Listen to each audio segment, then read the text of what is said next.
We're the American Red Devils, and we're previewing Manchester United's next match against Tottenham Hotspur at the Tottenham Hotspur Stadium in North London. Big game for Manchester United. I'm calling it the Battle of the Bastards.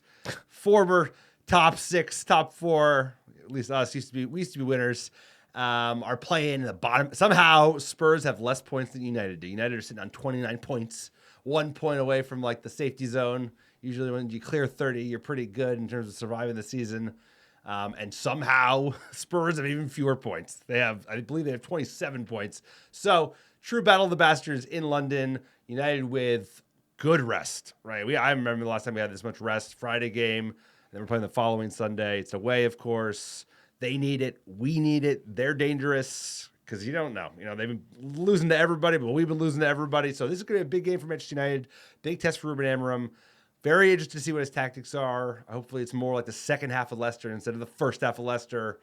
But I'm hyped. This is a big game. We need to get this win, and we need to show that we don't just like lay an egg in London. Lay a duck. Because they've had our number, bro. Spurs have had our number. Look at that. They've had our number. So they had our duck. They had our ducks. They are some sort of bird. The cockerel, sir. It could be a duck. Far off. Regardless, Tottenham sitting 14th place, 27 points. They do have a positive 11 goal differential. So they're they can score. They're shipping goals. They're choking. But this one is a nervy match for Manchester United, mainly because you're coming off a game, morale winner against the 18th place Leicester City, but it was a tough, slow start at home. You're going away to Tottenham. They're hungry to eat a dub, sir. Manchester United is hungry, but we've been bluffing so much, it's hard to know what United is going to show up. I have to think Amorim, with the rest and the players and the training he's going to get him in, I think we should be able to pull out a result. If you lose here, though, or you lose in an embarrassing fashion to Tottenham, who are also struggling, their managers on the block, that would be a concern for morale, from my perspective. No, this is a big one. This is a big one for the reason you just mentioned. Like, you don't need to be getting... Anytime we're losing to teams in the bottom half of the table, even teams that, like Tottenham, who are usually in the top half of the table, you don't want that, and it can put the team in a really bad position because the manager, it's like you can tell he's under a lot of pressure, he's under a lot of stress, and we need to show up and show that we can play against a big, they're not, I don't even know how to refer to them these days, but like in the past, this team has shown the ability to get up against top 4, top 6 opponents. So that's my only hope is like they think of it as a big game. We have the motivation, right? They have had our fucking number. Like I said, we have not won a single game in our last 5 matchups with Spurs. We have some ugly ones too. I remember the Martial red card. There was just like the 2-0 draw we left like under Eric Ten Hag. We basically gave up 2 goals, drew them when we had this amazing first half start. In a critical game for the battle of top 4. Mind you, now we're battling for 14th. But, sir, we're going to break it down on the podcast. But before we do that, let's get into a quick PSA for the podcast. If you like the American Red Devils, check out our YouTube channel. Like, subscribe, and comment below. It's free. It helps the algorithm, helps us get shown to other Muppets like yourself. If you're not on YouTube, you're listening on iTunes or Spotify, get over to YouTube, search American Red Devils. Like, subscribe, and comment. If you want to go the extra mile, check out our Patreon page, patreon.com/AmericanRedDevils. We do a behind-the-scenes episode every single month. You sign up, you get access to that. Tons of other benefits. Join our amazing community, over 100 members strong on Patreon. Also, check out our store, americanredevils.store. Viva Garnacho scarf, hats, shirts, beanies, hoodies, stickers, everything you need. Support the greatest club in all the land, sir. And americanredevils.com for your fan blog content. Sir, tell them about iTunes reviews. iTunes reviews and 5-star reviews in the American Devils podcast. Wherever you listen, it's a great way to support the pod. Helps us get found organically by other top Muppets like yourself. And we're giving away free merch. All you have to do is write a 5-star review on iTunes or Spotify. Send a screenshot of that review to americandevils@gmail.com with your mailing address. And I will personally pick, pack, and ship some free ARD gear, send it right to your door anywhere in the world. So we got a big game coming up this weekend. It's Tottenham Hotspur Stadium. They got one of the finest stadiums in European football. Still don't have a sponsor, but nice stadium. All right, sir, let's break it down. We're talking Tottenham versus Manchester United, Sunday, February 16th, 8:30 a.m. Tottenham are the favorites at home. You do not like to see that, especially in the bottom half of the table. The Battle of the Bastards, as you have named it. We're going to Daniel Levy's brand new stadium. You can see NFL teams love to play in it. See why? I've been to the old White Hart Lane. That was a proper dump. This one looks much nicer. Much nicer. So I hope United can outdo this stadium as far as like when we finally get that sorted. Give us our weatherman, Alex here. It's going to be dry, but it's going to be on the cooler side. It's going to be low 40s by kickoff in the early evening, late afternoon. Alex's Scran Watch. We're going to London. We're eating well. We're going to the Parakeet Pub for a Sunday roast. North London. Supposed to be delish. Get yourself, Yorkshire pudding, some roasted meat, lamb, beef, and a couple, let's say Negroni. Give me some of that. But it's supposed to be delish. You head up there on your way to the new White Hart Lane, sir. I like that. I'm all in for a Sunday roaster. I can get behind that. Let's go. I'm going to enjoy the time at the Parakeet Pub. A little history on Tottenham, founded 1882. Their emblem, like I mentioned, is the cockerel standing upon a football with the Latin motto, dare est facere. To dare is to do, sir. I did take 2 years of Latin high school. Me too. It was so hard. Hard. What a waste of fucking time that was. I dropped that one. They've worn white shirts since the 1898 season. Long-standing rivalry with the Gunners, North London derby. But Tottenham have been struggling this year. We should be beating them. They got the big Australian man, Big Ange. Tell us about the 59-year-old Greek manager. Well, he's a journeyman in the sense that he's been all over the place. He cut his teeth in the Japanese Football League, Australian Football League, Greek League. But let's talk about tactics there. Aggressive pressers. Oh, shit. That's not good for Manchester United, who can't play out of the back. Yeah, aggressive pressing, quick transitions, and they like to play possession-based football. So, like I said, there'd be a lot of pressing. When they get the ball, they want to dominate possession. They want to build up from the back. And he likes to favor a 4-3-3, 3-5-2. So we know what they're going to do. So they're going to come out like Leicester did, and they're going to look to press the shit out of us, unnerve this United side who lacks confidence, have us start doubting our own ability, and try and get an early goal. I mean, I think that we have to be careful of the early goal. I think we have to hold the line and just not let Son get him on the break and get a goal or two, because we have seen that before in our recent match with Tottenham as well. Well, the best tactics against Tottenham recently have been counter-punching, right? So they're going to come.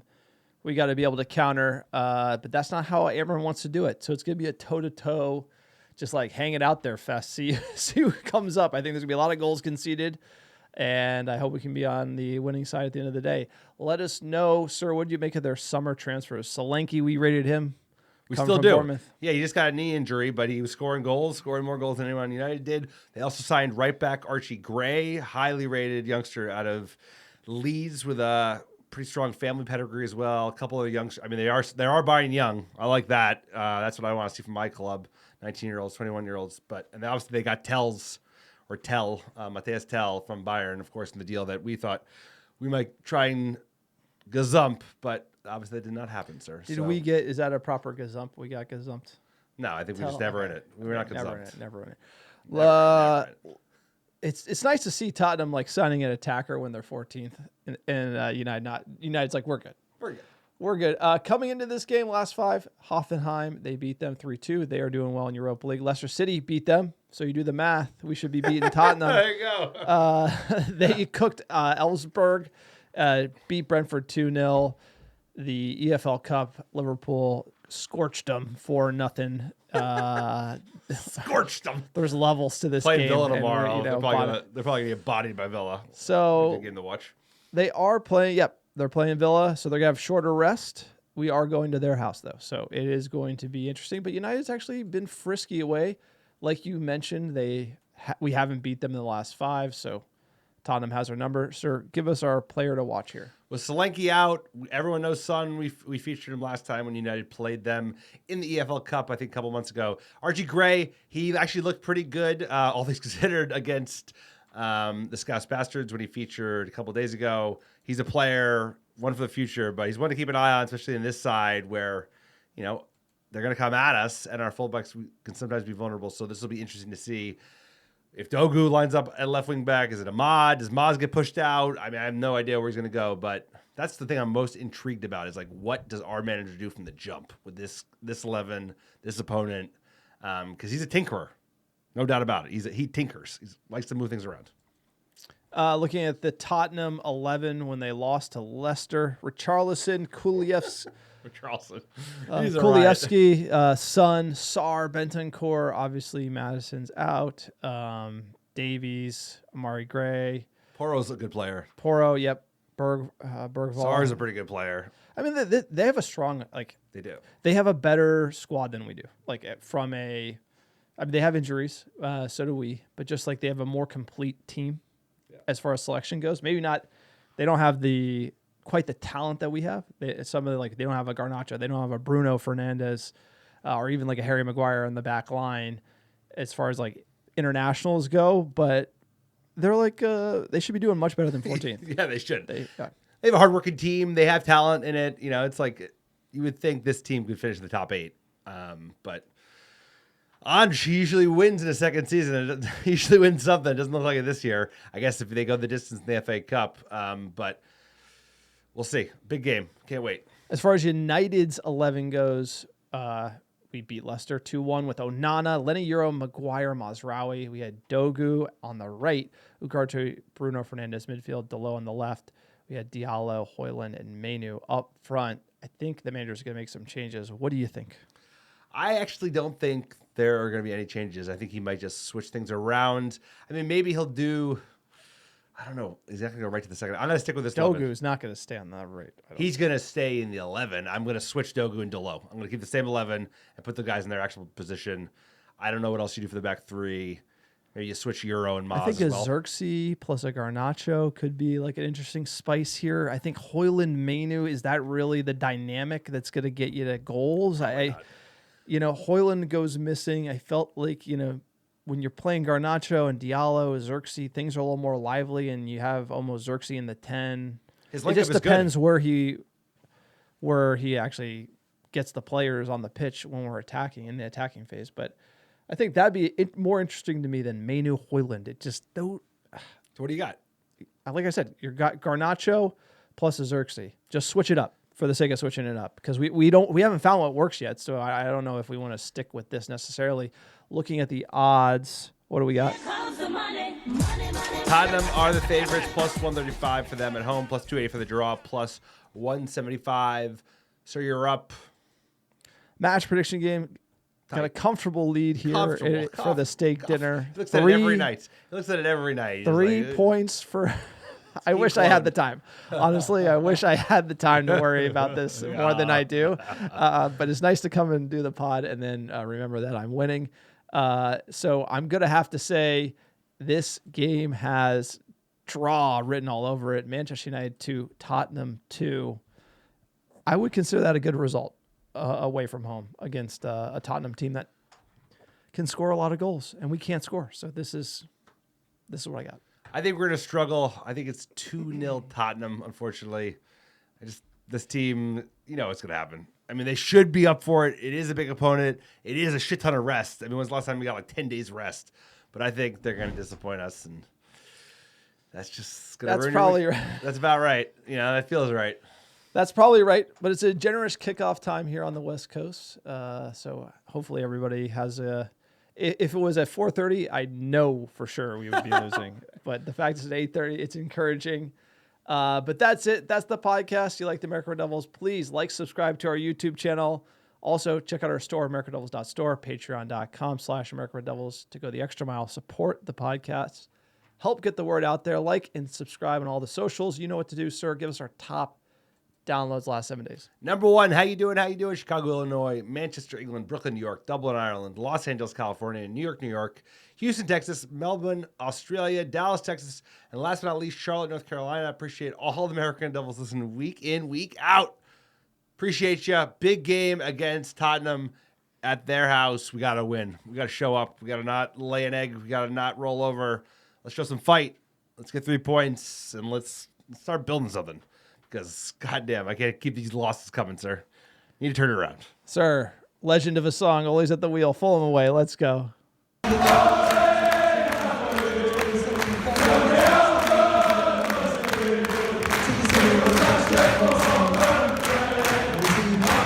Thank you.